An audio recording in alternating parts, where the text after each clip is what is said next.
Mga ka-safety, good morning sa inyong lahat. Nandito pala ako ngayon sa may Paraiso Beach dito sa may Sitio Bakabak sa may ito mula highway paakyat dito mga 2 kilometers lang. So maganda yung kalsada dito, simentado. So ito yung mga nila yung parking space. Ano ito, libre. Walang bayad yung parking dito. Okay? At ito rin yung sa kabilang parking. Kung nakita nyo, maganda yung parking nila. Malaki yung parking space nila. So ngayon mga ka-safety, pasukin natin yung ano nila, yung mga rooms. Okay, yung mga rooms pala nila dito mga ka-safety, may 5 rooms sila dito. So ngayon puntahan natin, tara. Okay? At saka ikutin natin yung buong paligid ng yung buong sulok ng beach dito sa Paraiso. Itong Paraiso mga ka-safety, ito yung pinagyayabang ko na magandang beach dito sa Liloan, Southern Leyte. So, tayo na, pasukin natin mga ka-safety. Okay. So, ito. Kung nakita nyo yung lugar, maganda dito. At saka huwag kayong mag-alala sa mga sa safety sa sarili nyo. Kasi babat sulok dito may mga CCTV. So, kayo? Tawag nito, safe kayo dito. At saka ito mga ka-safety, ito pala yung mga kotse nito. Ano pala ito? Galing pa ng Ormoc. Biruan nyo mga ka-safety, ang layo ng napuntahan nila dito. Dumayo pala dito sa sa Liloan, dito sa may Paraiso Beach. Ito mga taga Ormoc, yung iba taga Tacloban. Malalayo ito, basta mga dayuhan ito. Nag-overnight sila dito mga ka-safety. So ito yon. So ito yung yung tindahan dito. So ayan mga ka-safety, kung nakita nyo, lahat ng dito, yung mga nila, area may mga CCTV. So huwag kayong matatakot pag gabi at araw. Okay. Dahil mga ka-safety, pasukin natin yung sa loob. Ito yung entrance. So ito yung pinaka-entrance. So dito may sila, may pag naliligo kayo dito kayo magbabanlaw. Okay, kung nakita, 1, 2, 3, 4, mayroon pa sa likod. Okay. So ngayon mga ka-safety, pasukin natin. Dito tayo sa ito yung nila mga ka-safety. Ito yung family room. Okay, kung nakita niyo yung family room nila dito. So ito yung family room nila. Ito, maganda dito sa loob. Pasukin natin. So para makita niyo yung kwarto nila dito kung gaano kaganda. Okay. So ito yung family room mga ka-safety. Ito 3,000 dito whole day. So at saka apat na tao, dalawang malaking bedroom yung kama at 4 na tao. Ito yung family. So kung nakita niyo mga ka-safety, may aircon pa. At saka to malinis yung CR nila kung nakita niyo. Malinis. Tingnan yung mga ka-safety, malinis yung CR nila. Talagang So ngayon, yung tayo sa may couple room. Okay? Yung couple room pala nila ay 2,000 lang ang whole night. Okay, 2,000. At saka mayroon din silang yung tawag nito, barkadahan. Yung barkadahan room, yung mga barkada, yung mga trupa-trupa diyan. So, 8 tao ang magkasya. Okay, 8 tao magkasya. 4,000 lang ang So, 8 tao, i-divide mo yun sa 4,000. Malaking save na yan. So, ngayon lalabas tayo. Pupuntahan natin yung ibang kwarto. So, ito mga ka-safety. Dito tayo, maglalakad tayo dito. At saka huwag kayong mag-aalala sa tubig. Dito? Mayroon silang naka-reserve na tubig. Pag nawala ng tubig, mayroon silang naka-reserve na tangke. Okay. Okay, ngayon mga ka-safety, dito tayo sa ito yung mga kwarto nila. Okay. Ito yung barkadahan room. Ito. Pasukin natin sa loob. So ayan mga ka-safety, ito yung barkadahan room. Ito. 1, 2, 3, 4, 5, 6, 7, 8. 8 higaan. At saka yung CR nila malaki. Malaki yung CR, may aircon pa.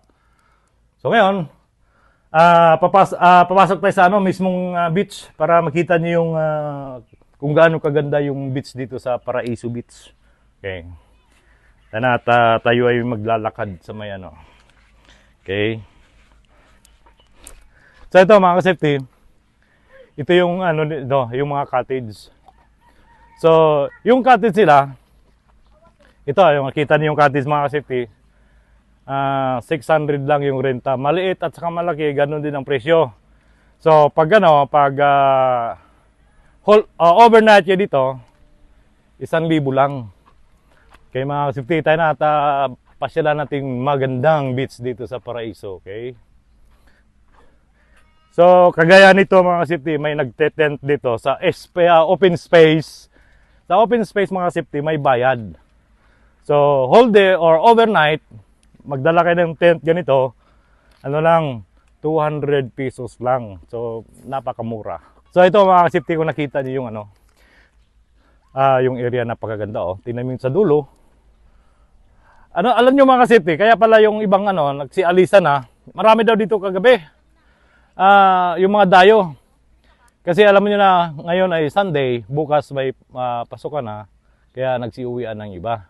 Kasi mga dayuhan yun, mga malayo pa. Ormoc, Tacloban, may taga-Baybay pa, taga-Mahaplag. Ang dami nila. So ito mga siptita na at ikutin natin. So nakita nyo, dito tayo sa magandang nakita nyo mga sipti kung gaano kaganda oh. Oh. Napaganda, malinaw yung tubig. Oo. Okay. So ngayon mga safety, huwag kayong mag-alala pag pag walang kuryente, brownout, mayroon silang malaking generator. Kayang-kaya yung ma-accommodate lahat ng dito, yung kung ano yung nasakop ng Paraiso, kayang-kaya nila supplyan ng kuryente dito sa sariling generator nila. Okay, biruin yung mga safety, yung aircon, malakas na yan. Okay?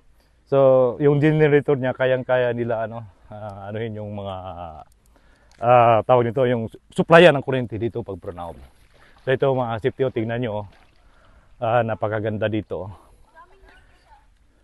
Maganda dito, ha? White sand. Oh.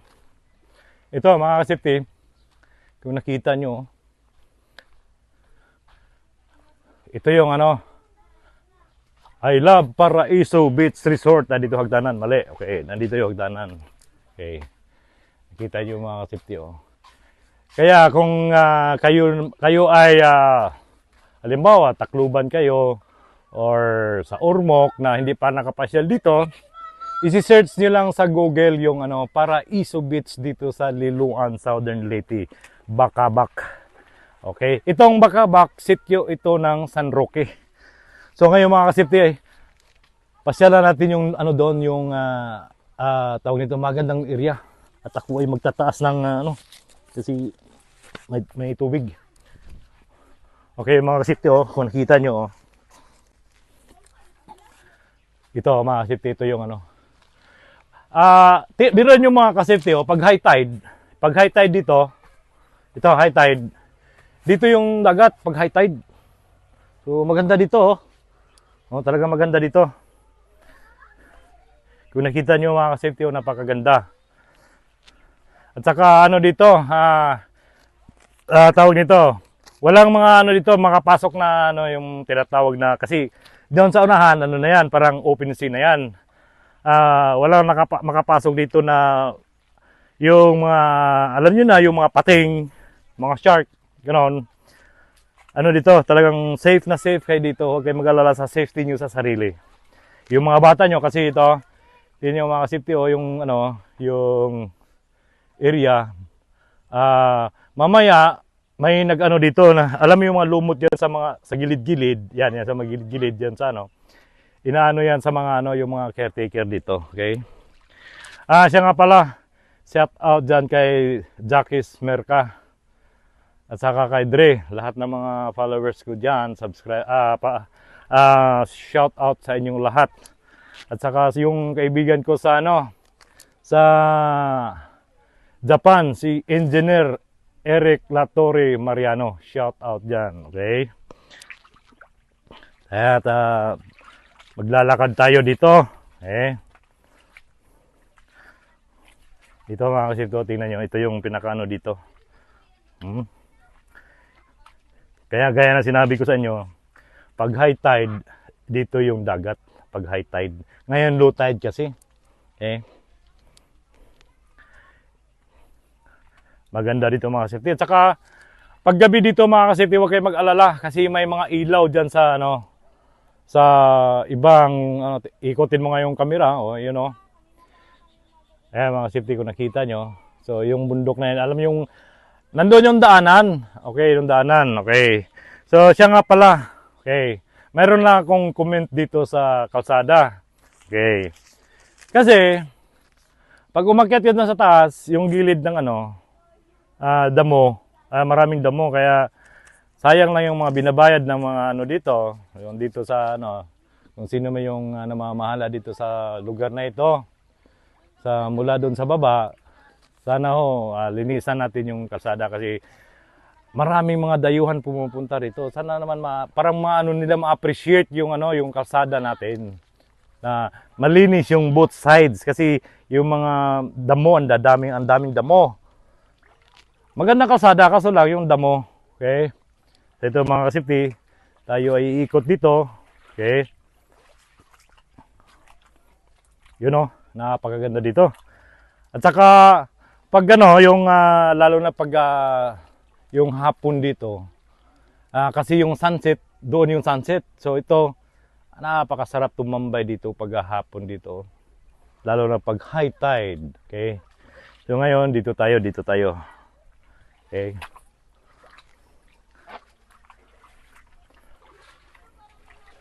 Napakaganda dito mga kasipti. Kaya mga kasipti, gaya ng sinabi ko sa inyo, pasyalan nyo na itong Paraiso kasi maganda, murang-mura lang. At saka safe kayo dito. Maraming dito, yung mga nagrurundan na mga patrol. Okay mga kasipti, tayo maglalakad. Okay. So, yun mga kasipti, nandoon yung napakalinaw. So, kung nakita mo yung na yon, yung lugar na yon, yan ang Anilaw yan Yan ang Anilaw, okay? At saka doon sa kabila, yun ang tinatawag itong parte na doon na isla na yon. Kasi connection na ng tulay yung tinatawag na Wawa Bridge.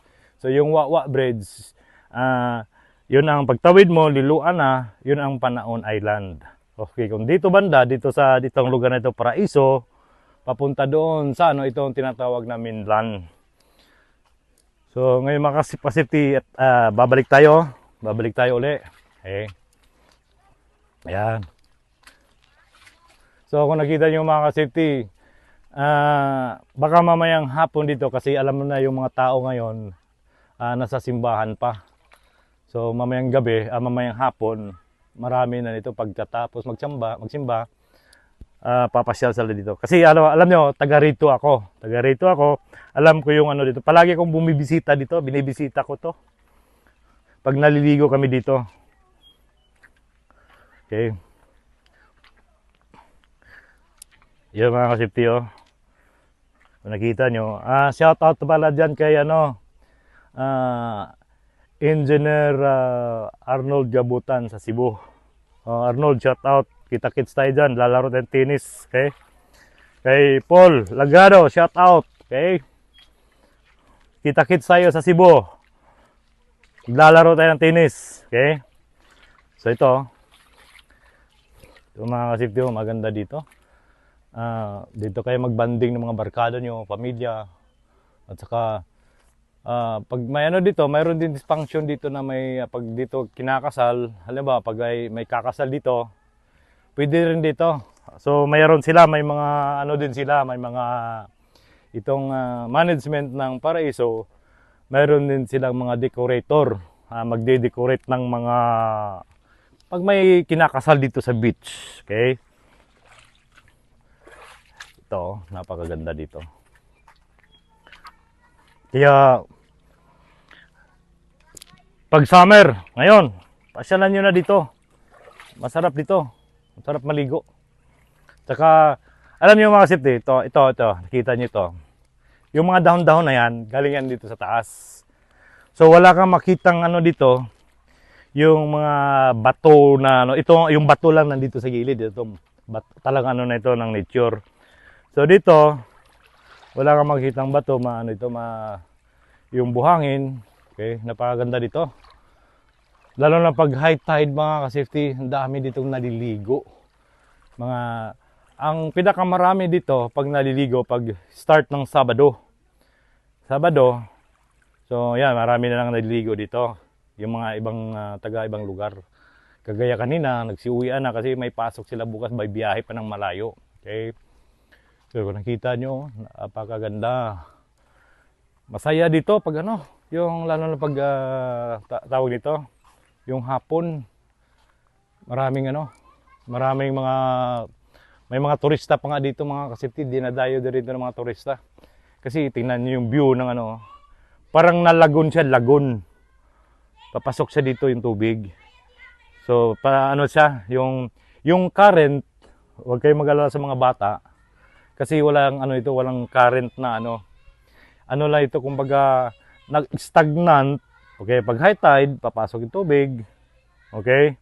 So, pag low tide, low tide ito. Nasa low tide.